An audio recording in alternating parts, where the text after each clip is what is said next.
Programme खबरसार देख रहे दर्शकों का स्वागत। मैं हाँ कमलजीत सिद्धू ते तुसी देख रहे हो वन वे टीवी। पंजाब दे पानी दिनों दिन डूंघे होंदे जा रहे ने, पर एक दिन अजिहा आऊगा जो पंजाब दे लोग पीण वाले पानी नूं भी तरसणगे और उदों स्थिति अजिही बन जानी आ कि तुसी अपने बीते नूं याद करके रोया करोगे जो तुसी अथाह पानी डोलिया। अथाह पानी जिहड़ा आ उसनूं बिल्कुल बर्बाद किया और जमीन के पेटियां विचों पानी कढ़िया और नहरी पानी नहीं वरत रहा।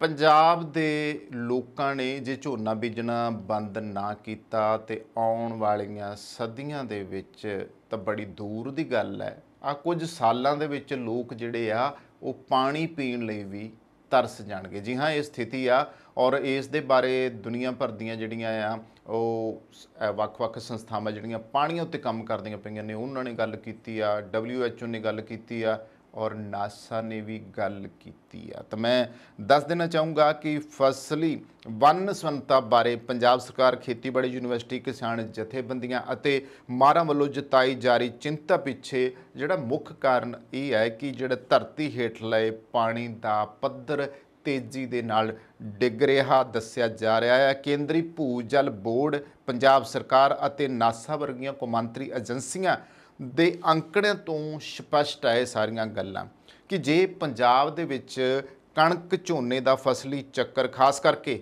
झोना कणक दा उन्ना नहीं है फिर भी खास करके झोना कणक नाल ही है इसे तरह ही प्रधान रहा झोना तो धरती हेठले पानी दा पੱਧਰ इस हद तक डिग सकता है कि खेती करनी औखी हो जूगी। इतों तक कि पीण वाले पानी की भी किल्लत आ सकती है। पंजाब के कुल खेती के रकबे का 80% अजिहा आ जिथे धरती हेठले पानी का जो पੱਧਰ है वो इस हद तक डिग पिया है कि उसनूं डार्क जोन जां पानी की वध खपत वाला इलाका कहा जा सकता है। वो खत्म ही हो गया, डार्क जोन है ही वो जिथों पानी बिल्कुल खत्म हो गया। भावें इस रकबे के विचों 166% पानी जिहड़ा है वो कढ़िया जा रहा है पानी धरती हेठों 166 के मुकाबले। इस तो इलावा तकरीबन 6 तो 8% पंजाब का रकबा अजिहा है जिथे धरती हेठला पानी ना तो सिंचाई के योग आ ते ना ही पीण के योग आ। खारे पानी है मालवे के कई इलाकों की पहलों भी आप चर्चा करके हटे हैं कि मालवे के विच बहुत ज़्यादा जिहड़ा पानी है वो खारा रहा आ, कई चिर तक खारा रहा जो तक उत्थे नहरी पानी जिहड़ा है वो नहीं पहुँचा। पानी अज भी खारा है, वो नहरी पानी के आसरे फसलां पलदियां ने, उत्थों के लोग जिउंदे आ। तो हरी क्रांति कारण झोने हेठ रकबा वधन करके सिंचाई लई धरती हेठले पानी के उत्ते जिहड़ी साडी निर्भरता आ वो ज़्यादा वध गई है। 1970-71 ਦੇ ਵਿੱਚ ਨਰੋਲ ਬੀਜੇ ਰਕਬੇ ਵਿੱਚੋਂ ਕੇਵਲ 9,64,000 ਏਕੜ ਰਕਬੇ ਦੇ ਵਿੱਚ ਯਾਨੀ ਕਿ 9.6% ਦੇ ਉੱਪਰ ਝੋਨੇ ਦੀ ਕਾਸ਼ਤ ਕੀਤੀ ਜਾਂਦੀ ਸੀ। ਗੌਰ ਕਰਿਓ ਜੀ 1970-71 ਦੇ ਵਿੱਚ 50 ਸਾਲ ਦਾ ਸਮਾਂ ਹੋ ਗਿਆ। 50 ਸਾਲ ਪਹਿਲਾਂ ਦੀ ਗੱਲ ਆ, 50-52 ਸਾਲ ਪਹਿਲਾਂ ਤਾਂ ਇਸ ਸਮੇਂ ਕਿੱਥੋਂ ਤੱਕ ਪਹੁੰਚ ਗਿਆ ਉਹ ਕੀ ਸੀ 9.6% ਤੇ ਅੱਜ ਆ 77,84,000 ਏਕੜ यानी कि 76% कित्थे 9% ਤੇ ਕਿੱਥੇ ਉਹਦੇ ਵਿੱਚੋਂ 8-9 ਗੁਣਾ ਜਿਹੜਾ ਆ ਉਹਦਾ ਵਾਧਾ ਹੋ ਗਿਆ। ਇਸ ਸਮੇਂ ਦਰਮਿਆਨ ਟਿਊਬਲਾਂ ਦੀ ਗਿਣਤੀ 1.92 ਲੱਖ ਤੋਂ ਵੱਧ ਕੇ 15 ਲੱਖ ਹੋ ਗਈ ਹੈ ਤੇ 1990-91 ਦੇ ਵਿੱਚ ਜਿਹੜਾ ਨਹਿਰੀ ਸਿੰਚਾਈ ਹੇਠ ਰਕਬਾ ਸੀ ਉਹ 41 ਲੱਖ ਏਕੜ ਸੀ, 43.5% ਹੈ। ਇਹ ਅੰਕੜੇ ਜਿਹੜੇ ਮੈਂ ਤੁਹਾਡੇ ਨਾਲ ਸਾਂਝੇ ਕਰਦਾ ਪਿਆ ਜੋ ਹੁਣ ਕੇਵਲ 28% ਹੈ ਤੇ ਬਾਕੀ ਦੇ 72% ਰਕਬੇ ਉੱਤੇ ਟਿਊਬਲਾਂ ਰਾਹੀਂ ਸਿੰਚਾਈ ਜਿਹੜੀ ਹੈ ਉਹ ਕੀਤੀ ਜਾ ਰਹੀ ਹੈ। 1996-97 ਦੀ ਅਗਰ ਗੱਲ ਕਰੀਏ ਤਾਂ ਨਹਿਰਾਂ ਦੌਰਾਨ ਸਿੰਚਾਈ ਹੇਠ ਜਿਹੜਾ ਰਕਬਾ ਸੀ ਉਹ 40 ਲੱਖ ਏਕੜ ਸੀਗਾ तो 40 ਲੱਖ ਏਕੜ जो कि हुण 1997-98 तक अगर गल करिए तो ये सिर्फ 32 ਲੱਖ ਏਕੜ रह गया। क्यों घट गया? इस करके क्योंकि ट्यूबलों ते जमीनी पानी है, बटन नप्पिया, मोटर चला ली, आराम नाल पानी आ गया। की लोड़ है नहरी पानी नूं लाउण दी? पानी की वारी उठ के जावे कौन? कौन नींदा खराब करे? सोल भी तो असीं हो गए ना, गड़बड़ तो इत्थे भी हुई है। उस तो बाद नहरी सिंचाई हेठ रकबा जो आ वो 1997-98 के मुकाबले थोड़ा रह गया। ਫਸਲੀ ਘਣਤਾ ਇੱਕ ਤੋਂ ਵੱਧ ਵਾਰ ਬੀਜਿਆ ਰਕਬਾ ਤੇ ਸਿੰਚਾਈ ਘਣਤਾ ਕੁੱਲ ਰਕਬੇ ਵਿੱਚ ਸਿੰਚਾਈ ਹੇਠ ਰਕਬਾ ਜਿਹਨੂੰ ਆਪਾਂ ਕਹਿ ਸਕਦੇ ਹਾਂ ਅਤੇ ਝੋਨੇ ਹੇਠ ਰਕਬਾ ਵਧਣ ਕਾਰਨ ਨਹਿਰੀ ਸਿੰਚਾਈ ਹੇਠ ਰਕਬੇ ਦੀ ਫੀਸਦ ਘਟਣਾ ਵਾਜਬ ਵਰਤਾਰਾ ਆ। ਪਰ ਹੁਣ ਗੱਲ ਕਰਦੇ ਹਾਂ ਕਿ 1990-91 ਦੇ 41 ਲੱਖ ਏਕੜ ਦੇ ਮੁਕਾਬਲੇ ਹੁਣ ਤਕਰੀਬਨ 31 ਲੱਖ ਹੈਕਟੇਅਰ ਕਿਉਂ ਰਹਿ ਗਿਆ ਆ। ਸਵਾਲ ਇੱਥੇ ਖੜਾ ਹੁੰਦਾ ਆ। ਸਪਸ਼ਟ ਹੈ ਕਿ ਅਜਿਹੇ ਵਰਤਾਰੇ ਲਈ ਸਮੇਂ ਦੀਆਂ ਸਰਕਾਰਾਂ ਅਤੇ ਕਿਸਾਨ ਜਥੇਬੰਦੀਆਂ ਜ਼ਿੰਮੇਵਾਰ ਆ। ਪੰਜਾਬ ਦੇ ਵਿੱਚ 17,000 ਖਾਲ ਜਿਹੜੇ ਆ ਨਹਿਰੀ ਪਾਣੀ ਵਾਲੇ ਉਹ ਬੰਦ ਹੋਣ ਦਾ ਵਰਤਾਰਾ ਵੀ ਇਸ ਗੱਲ ਦੀ ਹਾਮੀ ਭਰਦਾ। ਬੇਸ਼ੱਕ ਭਗਵੰਤ ਮਾਨ ਸਰਕਾਰ ਨੇ ਹੁਣ ਨਹਿਰੀ ਪਾਣੀ ਵਰਤਣ ਦੀ ਗੱਲ ਕੀਤੀ ਆ, ਕਿਉਂਕਿ ਪੰਜਾਬ ਜਿਹੜਾ ਸੀਗਾ ਉਹ ਨਹਿਰੀ ਪਾਣੀ ਵਰਤਣ ਦੇ ਮਾਮਲੇ ਵਿੱਚ ਫਾਡੀ ਸੀਗਾ।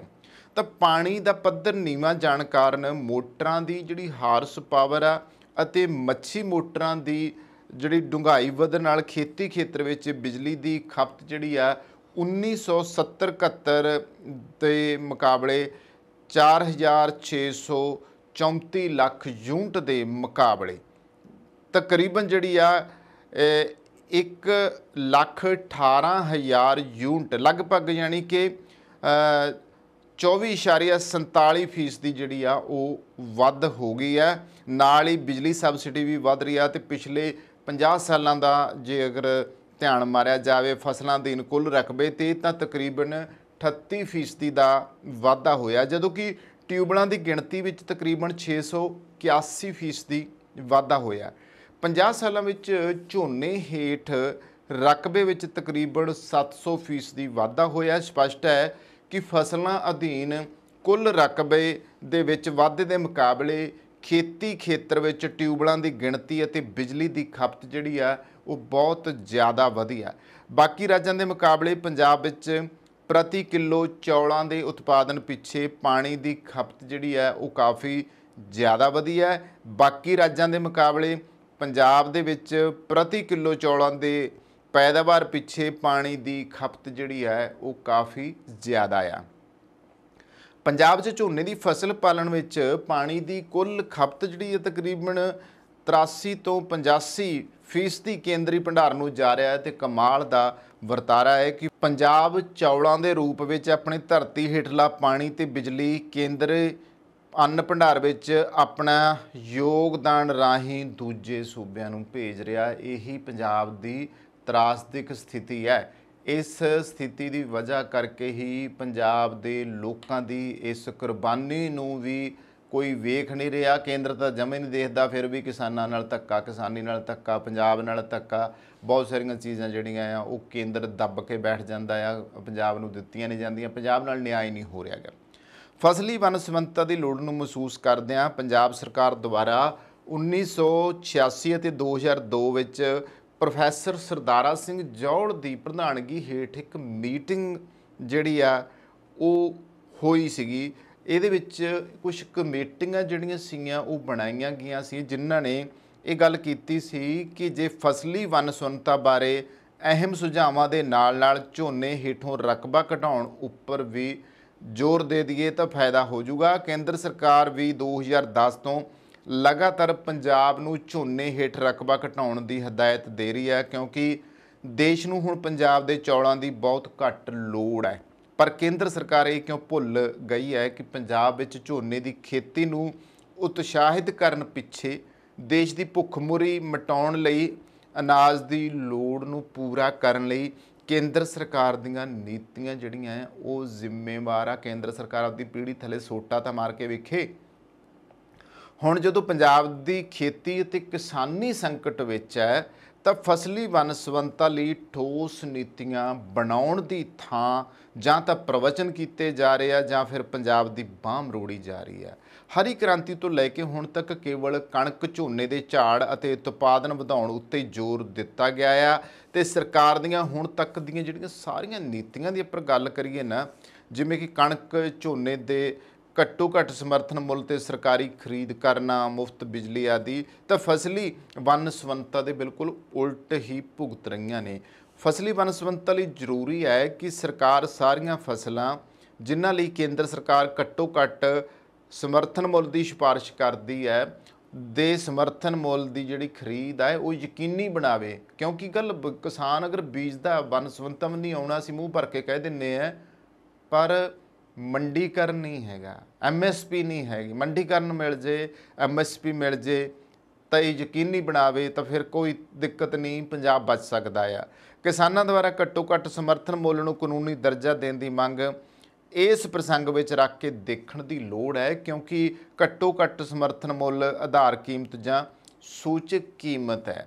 ਇਸ ਦਾ ਇਹ ਮਤਲਬ ਨਹੀਂ ਕਿ ਸਰਕਾਰ ਹੀ ਸਾਰੀ ਖਰੀਦ ਕਰੇ, ਜਿਸ ਬਾਰੇ ਸਰਕਾਰ ਦੇ ਤੇ ਇਸ ਦੇ ਮਾਹਰ ਜਿਹੜੇ ਨੇ ਉਹ ਭੁਲੇਖੇ ਖਾ ਰਹੇ ਨੇ। ਸਗੋਂ ਸਰਕਾਰ ਯਕੀਨੀ ਬਣਾਵੇ ਕਿ ਕਿਸਾਨਾਂ ਨੂੰ ਸਾਰੀਆਂ ਫਸਲਾਂ ਲਈ ਘੱਟੋ ਘੱਟ ਸਮਰਥਨ ਮੁੱਲ ਮਿਲੇ ਤੇ ਸਰਕਾਰ ਅਜਿਹੀ ਨੀਤੀ ਵੀ ਬਣਾਵੇ ਜਿਸ ਨਾਲ ਮੰਗ ਅਤੇ ਪੂਰਤੀ ਸਮੇਤ ਵਿਦੇਸ਼ੀ ਮੰਗ ਤੇ ਪੂਰਤੀ ਵੀ ਹੋ, ਜਿਹਦੇ ਵਿੱਚ ਸ਼ਾਮਲ ਹੈ, ਵਿੱਚ ਸੰਤੁਲਨ ਰਹੇ ਅਤੇ ਨਿੱਜੀ ਕੰਪਨੀਆਂ ਵੱਧ ਪੂਰਤੀ ਦਿਖਾ ਕੇ ਆਨੇ ਬਹਾਨੇ ਕਿਸਾਨਾਂ ਦਾ ਜਿਹੜਾ ਸ਼ੋਸ਼ਣ ਆ ਉਹ ਨਾ ਕਰਨ, ਕਿਉਂਕਿ ਉਹ ਆਪਣੇ ਭਾਅ ਲਾਉਂਦੀਆਂ ਲੁੱਟ ਕੇ ਤੇ ਫਿਰ ਉਹਨੂੰ ਮਹਿੰਗੇ ਭਾਅ ਵੇਚਦੀਆਂ।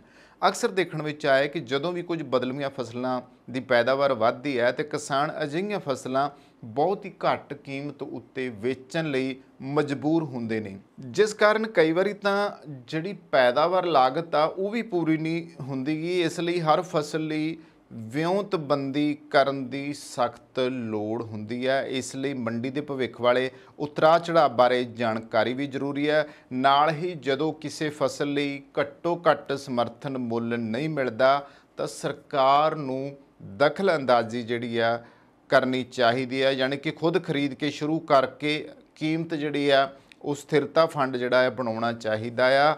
ਤਾਂ ਸਿਆਸੀ ਇੱਛਾ ਜਿਹੜੀ ਹੈ ਨਾ ਅਤੇ ਸਰਕਾਰ ਦੀ ਮਨਸ਼ਾ ਹੋਵੇ ਤਾਂ ਸਾਰੇ ਹੱਲ ਨਿਕਲ ਸਕਦੇ ਆ। ਜੇ ਸਰਕਾਰ ਹੀ ਆਪਦੇ ਹੱਥ ਤੇ ਆਈ ਹੋਵੇ ਤਾਂ ਫਿਰ ਕੀ ਕਹਿ ਸਕਦੇ ਆ, ਨਾ ਪੰਜਾਬ ਦਾ ਭਲਾ ਹੈ ਤੇ ਨਾ ਕਿਸਾਨ ਦਾ ਭਲਾ ਆ।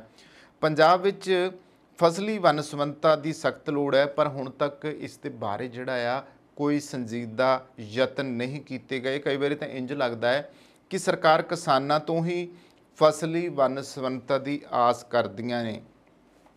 ਦੱਸਣਾ ਜ਼ਰੂਰੀ ਹੈ ਕਿ ਵੱਧ ਝਾੜ ਦੇਣ ਵਾਲੀਆਂ ਫਸਲਾਂ, ਜਿਵੇਂ ਕਿ ਖਾਸ ਤੌਰ 'ਤੇ ਅਸੀਂ ਕਣਕ ਝੋਨਾ ਆਦਿ ਦੇ ਬੀਜ ਕੋਈ ਸਮਾਨੋਂ ਨਹੀਂ ਡਿੱਗੇ। ਇਹ ਨੀਤੀ ਅਧੀਨ ਖੇਤੀ ਯੂਨੀਵਰਸਿਟੀਆਂ ਅਤੇ ਕੰਪਨੀਆਂ ਦੀਆਂ ਜਿਹੜੀਆਂ ਪ੍ਰਯੋਗਸ਼ਾਲਾਵਾਂ ਨੇ ਇਹਦੇ ਵਿੱਚ ਤਿਆਰ ਕੀਤੇ ਜਾਂਦੇ ਆ। ਇਸ ਕਾਰਜ ਲਈ ਲੋੜੀਂਦੇ ਵਿੱਤੀ ਸਾਧਨ ਜਿਹੜੇ ਆ ਉਹ ਮੁਹੱਈਆ ਕੀਤੇ ਗਏ ਅਤੇ ਪ੍ਰਯੋਗਸ਼ਾਲਾ ਤੋਂ ਖੇਤਾਂ ਤੱਕ ਪਹੁੰਚਾਏ ਗਏ ਆ। ਨਾਲ ਹੀ ਪ੍ਰਸਾਰ ਸਿੱਖਿਆ ਰਾਹੀਂ ਕਿਸਾਨਾਂ ਨੂੰ ਲੋੜੀਂਦੀਆਂ ਸਹੂਲਤਾਂ ਦੇ ਕੇ ਉਹ ਫਸਲਾਂ ਬੀਜਣ ਲਈ ਤਿਆਰ ਕੀਤਾ ਗਿਆ ਹੈ। ਖੇਤੀ ਖੇਤਰ ਵਿੱਚ ਵੱਡੇ ਪੱਧਰ ਤੇ ਜਨਤਕ ਨਿਵੇਸ਼ ਕੀਤਾ ਗਿਆ ਹੈ। ਇਸ ਲਈ ਫਸਲੀ ਵੰਨ-ਸੁਵੰਨਤਾ ਦੇ ਲਈ ਬਦਲਵੀਆਂ ਫਸਲਾਂ ਦੇ ਵੱਧ ਝਾੜ ਦੇਣ ਵਾਲੇ ਬੀਜ ਤਿਆਰ ਕਰਨ ਲਈ ਖੇਤੀ ਖੋਜ ਤੇ ਵਿਕਾਸ ਕਾਰਜਾਂ ਉੱਪਰ ਵੱਧ ਜਨਤਕ ਤੇ ਨਿੱਜੀ ਨਿਵੇਸ਼ ਦੀ ਲੋੜ ਹੈ। ਕਿਸਾਨਾਂ ਨੂੰ ਬਦਲਵੀਆਂ ਫਸਲਾਂ ਬੀਜਣ ਲਈ ਉਤਸ਼ਾਹਿਤ ਕਰਨ ਲਈ ਇਹ ਭਰੋਸਾ ਦੇਣਾ ਜ਼ਰੂਰੀ ਹੈ ਕਿ ਇਹਨਾਂ ਫਸਲਾਂ ਦੀ ਪੈਦਾਵਾਰ ਤੇ ਉਹਨਾਂ ਨੂੰ ਘੱਟੋ ਘੱਟ ਪ੍ਰਤੀ ਏਕੜ ਉਨੀ ਸ਼ੁੱਧ ਆਮਦਨ ਜ਼ਰੂਰੀ ਹੋਵੇਗੀ ਜਿੰਨੀ ਕਣਕ ਝੋਨੇ ਦੀ ਖੇਤੀ ਤੋਂ ਮਿਲ ਰਹੀ ਹੈ। 2 ਸਾਲ ਪਹਿਲਾਂ ਬਣਾਈ ਗਈ ਪੰਜਾਬ ਵਾਟਰ ਡਿਵੈਲਪਮੈਂਟ ਅਤੇ ਰੈਗੂਲੇਟਰੀ ਅਥਾਰਟੀ ਦੇ ਅਧਿਕਾਰ ਖੇਤਰ ਤੋਂ ਖੇਤੀ ਵਿੱਚ ਵਰਤਿਆ ਜਾ ਰਿਹਾ ਪਾਣੀ ਬਾਹਰ ਰੱਖਿਆ ਗਿਆ ਹੈ ਤੇ 2013 ਤੋਂ 2018 ਵਿੱਚ ਪੰਜਾਬ ਕਿਸਾਨ ਕਮਿਸ਼ਨ ਨੇ ਖੇਤੀ ਨੀਤੀ ਦੇ ਖਰੜੇ ਬਣਾਤੇ। ਹੁਣ ਮੌਜੂਦਾ ਸਰਕਾਰ ਨੇ ਖੇਤੀ ਨੀਤੀ ਬਣਾਉਣ ਲਈ ਕੁਝ ਮਹੀਨੇ ਪਹਿਲਾਂ ਬਣਾਈ ਜਿਹੜੀ ਕਮੇਟੀ ਨੂੰ ਖੇਤੀ ਨੀਤੀ ਤਿਆਰ ਕਰਨ ਲਈ 30 ਜੂਨ 2023 ਤੱਕ ਦਾ ਸਮਾਂ ਦਿੱਤਾ ਆ। ਉਮੀਦ ਇਹ ਹੈ ਕਿ ਇਹ ਕਮੇਟੀ ਕੋਈ ਪੁਖਤਾ ਖੇਤੀ ਨੀਤੀ ਦੇਊਗੀ ਜਿਸ ਵਿੱਚ ਖੇਤੀ ਤੇ ਕਿਸਾਨੀ ਨਾਲ ਸੰਬੰਧਿਤ ਮਸਲਿਆਂ ਤੋਂ ਇਲਾਵਾ ਫਸਲੀ ਵੰਨ-ਸੁਵੰਨਤਾ, ਪਾਣੀ ਅਤੇ ਵਾਤਾਵਰਣ ਨੂੰ ਅਹਿਮ ਸਥਾਨ ਦਿੱਤਾ ਜਾਵੇਗਾ। ਉਮੀਦ ਜਿਹੜੀ ਆ ਉਹ ਕੀਤੀ ਜਾ ਰਹੀ ਹੈ। ਤਾਂ ਹੁਣ ਦੇਖੋ, ਜੇ ਅਸੀਂ ਇਸ ਨੀਤੀ ਉੱਤੇ ਕੰਮ ਕਰ ਗਏ, ਜੇ ਪਾਣੀਆਂ ਦੇ ਬਾਰੇ ਸੋਚ ਲਿਆ ਤਾਂ ਹੋ ਸਕਦਾ ਹੈ ਕਿ ਪੰਜਾਬ ਜਿਹੜਾ ਆ ਉਹ ਬੇਆਬ ਹੋਣੋਂ ਬਚ ਜਾਵੇ, ਵਿਰਾਨ ਹੋਣੋਂ ਬਚ ਜਾਵੇ, ਬਿਰਾਨੀ ਧਰਤੀਆਂ ਵਿੱਚ ਬਦਲ ਨਾ ਜਾਵੇ, ਉਸ ਤੋਂ ਬਚ ਜਾਵੇ। ਪੰਜਾਬ ਦੇ ਲੋਕ ਆਉਣ ਵਾਲੇ ਸਮੇਂ ਦੇ ਵਿੱਚ ਪਾਣੀ ਪੀਣ ਵਾਲੇ ਨੂੰ ਵੀ ਨਾ ਤਰਸਣ। ਇਸ ਲਈ ਇਹ ਹੱਲ ਕਰਨੇ ਹੁਣੇ ਜ਼ਰੂਰੀ ਹੈ। ਜੇ ਹੁਣ ਨਾ ਸੋਚਿਆ ਤਾਂ ਫਿਰ ਬਹੁਤ ਦੇਰ ਹੋਊਗੀ, ਤਾਂ ਫਿਰ ਕੋਈ ਹੱਲ ਨਹੀਂ ਹੋਣਾ। ਪੂਰਾ ਦੇਸ਼ ਕੀ ਆ, ਪੂਰੀ ਦੁਨੀਆ ਸਾਡਾ ਮਜ਼ਾਕ ਉਡਾਊਗੀ ਕਿ ਇਹ ਉਹ ਕੌਮ ਆ, ਇਹ ਉਹ ਲੋਕ ਨੇ ਜਿਨ੍ਹਾਂ ਨੇ ਆਪਣੇ ਸੂਬੇ ਨੂੰ ਖੁਦ ਆਪਦੇ ਹੱਥੀਂ ਫਨਾਹ ਕਰ ਲਿਆ। ਸੋ ਕਿੱਦਾਂ ਲੱਗਦੇ ਨੇ ਸਾਡੇ ਪ੍ਰੋਗਰਾਮ ਸਾਨੂੰ ਜ਼ਰੂਰ ਦੱਸਿਆ ਕਰੋ। ਇੱਥੇ ਹੀ ਕਰਦੇ ਹਾਂ ਸਮਾਪਤੀ। ਕੈਮਰਾ ਪਰਸਨ ਜਸ਼ਨਦੀਪ ਦੇ ਨਾਲ ਕਮਲਜੀਤ ਸਿੱਧੂ, 92 ਟੀਵੀ।